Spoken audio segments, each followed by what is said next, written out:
His Excellency President Rodrigo Roa Duterte.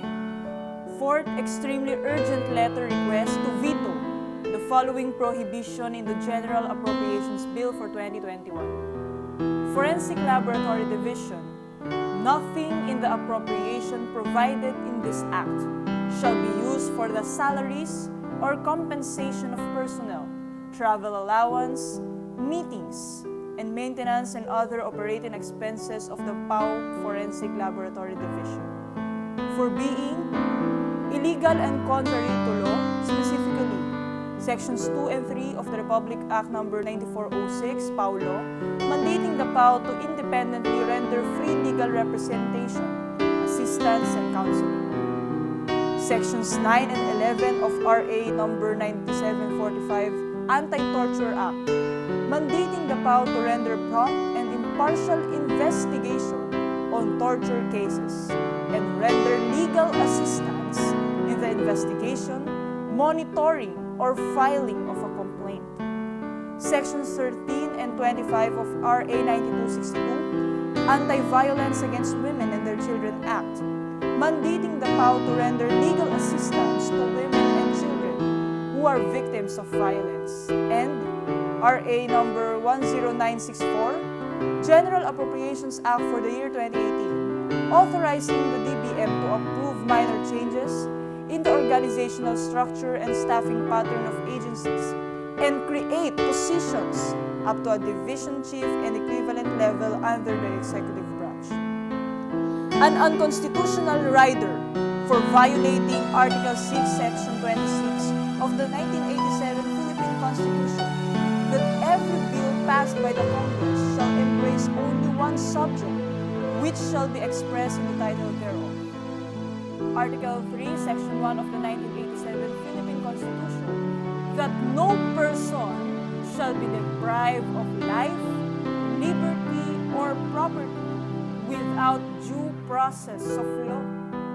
Article 3, Section 1 of the 1987 Philippine Constitution, that no person shall be denied the equal protection of the law. And Article 3, Section 1 of the 1987 Philippine Constitution, that no person shall be denied the equal protection of the law vis-a-vis Article 3, Section 11, that free access to the courts and quasi-judicial bodies and adequate legal assistance shall not be denied to any person by reason of poverty. Contrary to jurisprudence, to wit, Lydia Ochoa versus Civil Service Commission, GR number 88979, February 7, 1992, on the doctrine of necessary implication. Judge Tomas C. Lanes versus Commission on Audit, GR number 143596, December 11, 2003, pronouncing that a general law does not nullify a specific or special law. Commission on Human Rights Employees Association versus Commission on Human Rights, GR number 155336, November 25, 2004, on the power of the Department of Budget and Management to create position. An oppressive violation of Civil Service Commission rules and regulations for career and permanent government workers, to wit, Rule 10, Section 50 of the CSC Revised Rules on Administrative Cases in the Civil Service. Tantamount to obstruction of justice in violation of Section 1 of Presidential Decree No. 1829, punishing the act of preventing witnesses from testifying in any criminal proceeding or from reporting the commission of any offense or the identity of any offenders by means of bribery, misrepresentation, deceit, intimidation, force, or threats, tainted with grave abuse of authority and despotic, whimsical, and vindictive, tantamount to oppression and an illegal act, punishable even by the Ombudsman Act, to wit, Section 15 of RA number 6770, Ombudsman Act of 1989, which addresses acts or omissions which appear to be illegal, unjust, improper, or inefficient. Section 19, which addresses acts or omissions which are contrary to law or regulation, are unreasonable, unfair, oppressive, or discriminatory, are inconsistent with the general course of an agency's functions through in accordance with law, proceed from a mistake or law or an arbitrary ascertainment of facts, are in the exercise of discretionary powers but for an improper purpose, or are otherwise irregular, immoral, or devoid of justification. Section 26, which addresses acts or omissions which, contrary to law or regulation, unreasonable, unfair, oppressive, irregular, or inconsistent with the general course of the operations and functions of a public officer, employee, office, or agency. An error in the application or interpretation of law, rules, or regulations, or a gross or palpable error in the appreciation of facts, based on improper motives or corrupt considerations, unclear or inadequate, unexplained when reasons should have been revealed, or inefficiently performed or otherwise objectionable.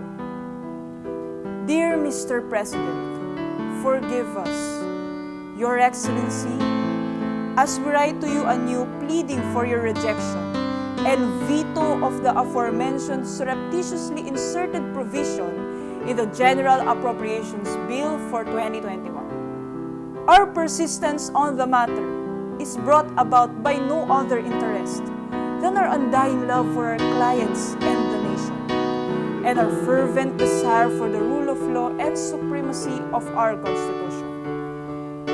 The surreptitiously inserted provision violates the mandate of the Public Attorney's Office, or PAO, and prevents us from providing adequate legal assistance to our clients. Without forensic services, the intent of all the following laws, empowering the poor, the oppressed, and the abused, will be put at naught. RA 9406, mandating the PAO to independently render free legal representation, assistance, and counseling. RA number 9745, Anti-Torture Act, mandating the PAO to render prompt and impartial investigation on torture cases and render legal assistance in the investigation, monitoring, or filing of a complaint.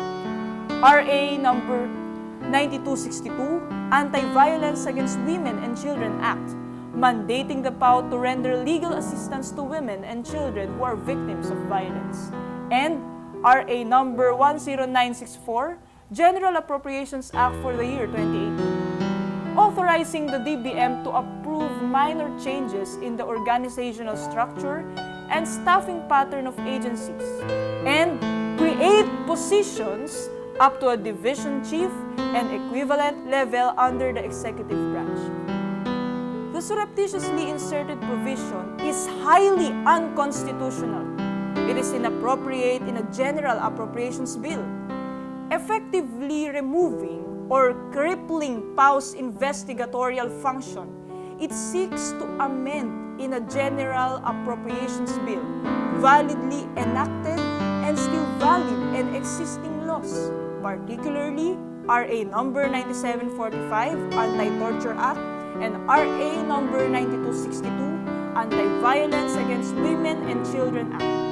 It thus violates Article 6, Section 26 of the 1987 Philippine Constitution that every bill passed by the Congress shall embrace only one subject, which shall be expressed in the title thereof.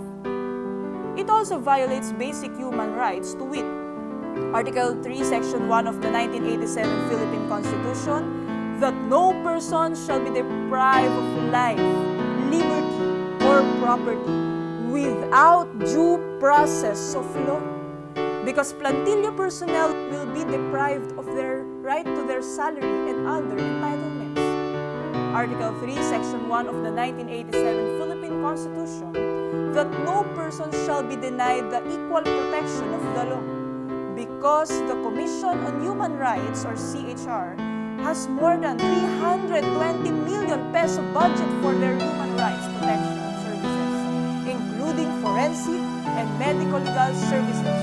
And Article 3, Section 1 of the 1987 Philippine Constitution, that no person shall be denied the equal protection of the law, and Article 3, Section 11, that free access to the courts and quasi-judicial bodies and adequate legal assistance shall not be denied to any person by reason of poverty.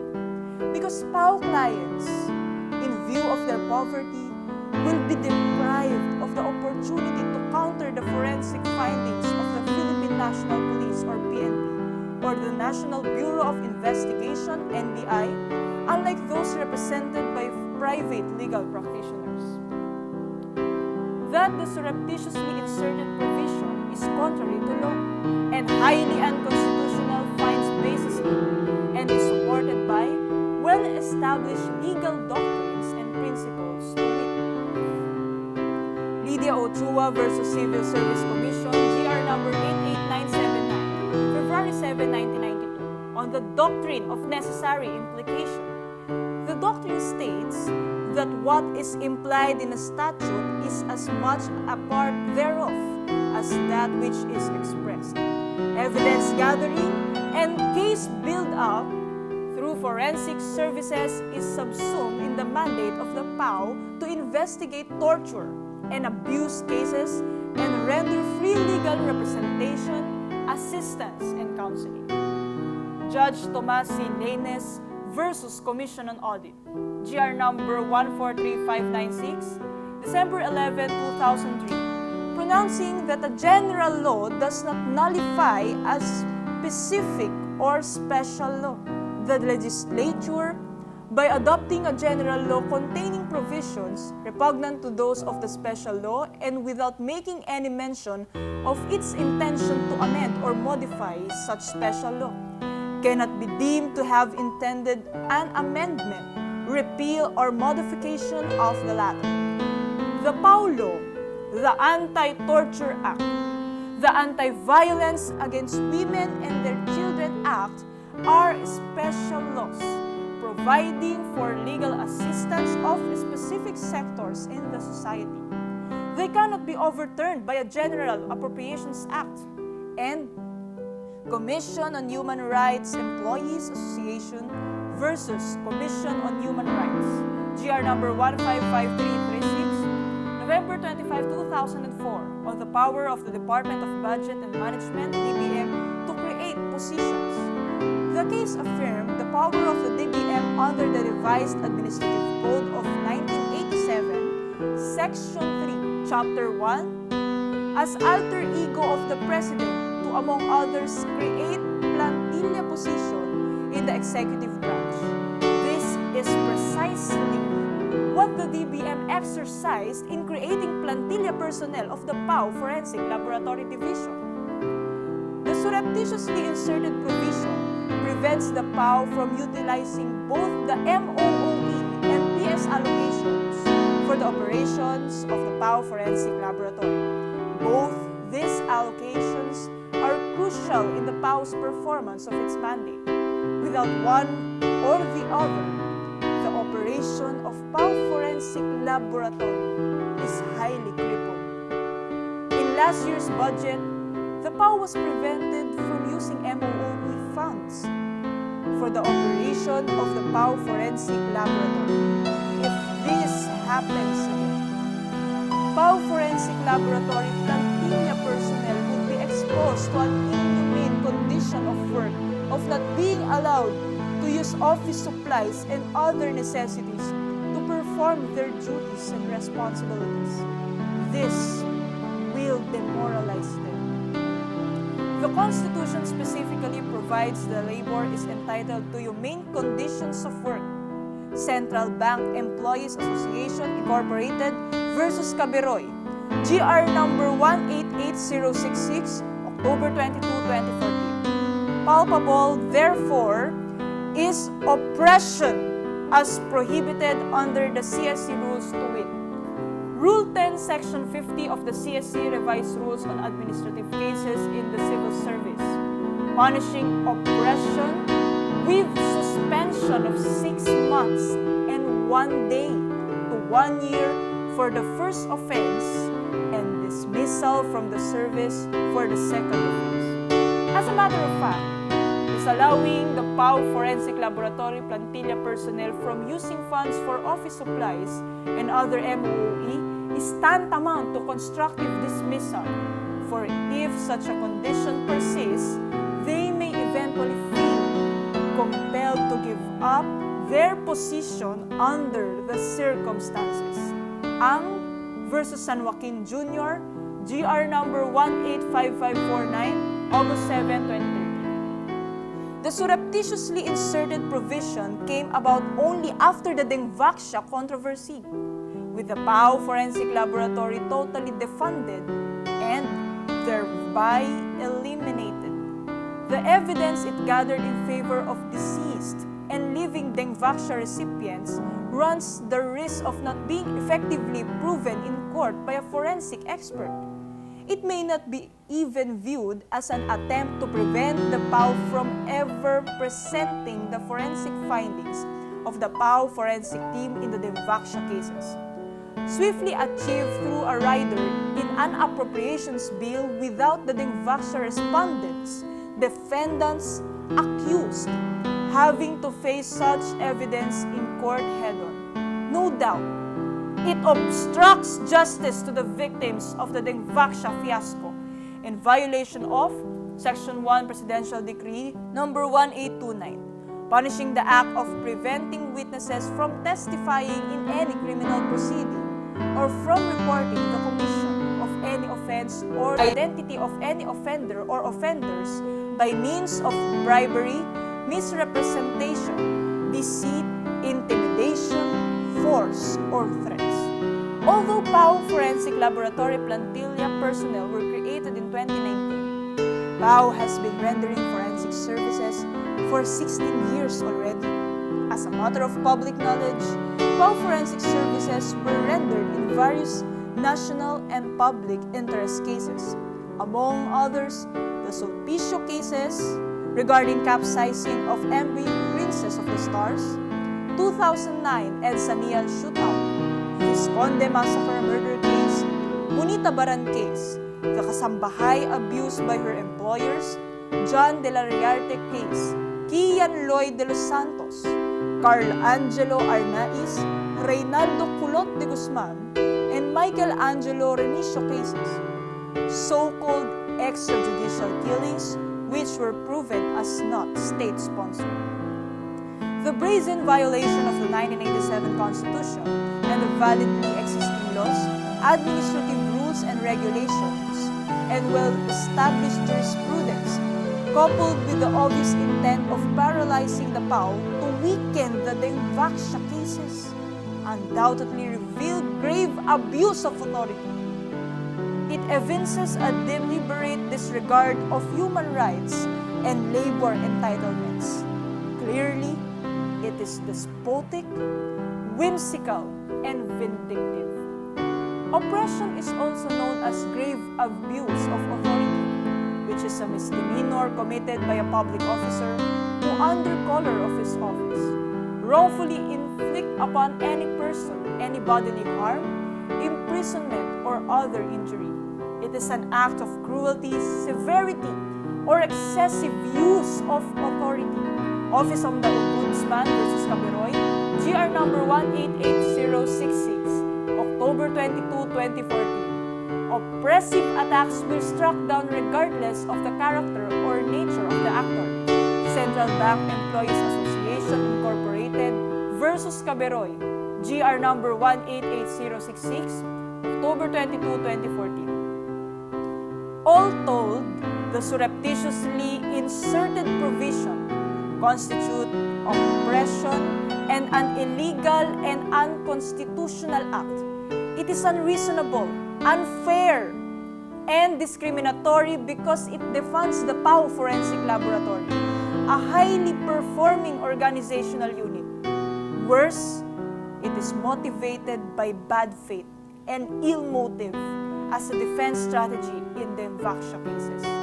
It is, therefore, an act so reprehensible of a public official that it is punishable even under the Ombudsman Act, to wit, Section 15 of RA number 6770 Ombudsman Act of 1989, which addresses acts or omission which appear to be illegal, unjust, improper, or inefficient.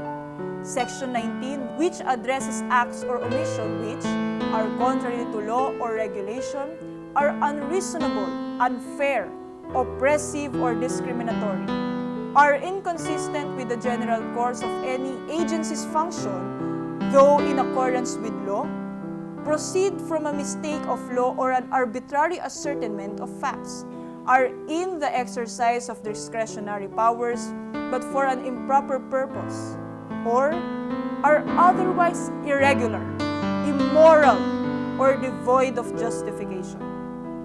Section 26, which addresses acts or omission which, contrary to law or regulation, unreasonable, unfair, oppressive, irregular, or inconsistent with the general course of the operations and functions of a public officer, employee, office, or agency.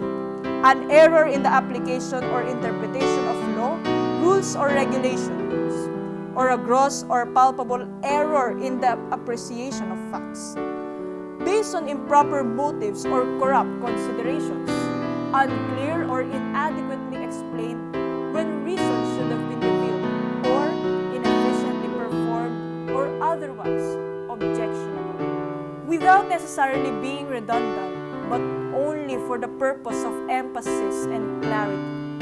It is on the basis of all the foregoing that we humbly plead for your Excellency's exercise of your constitutional prerogative to veto the illegal and unconstitutional right inserted by Minority Senator Franklin Drilon and allowed by Senator Sonny Angara under Article 6, Section 27 of the 1987 Constitution.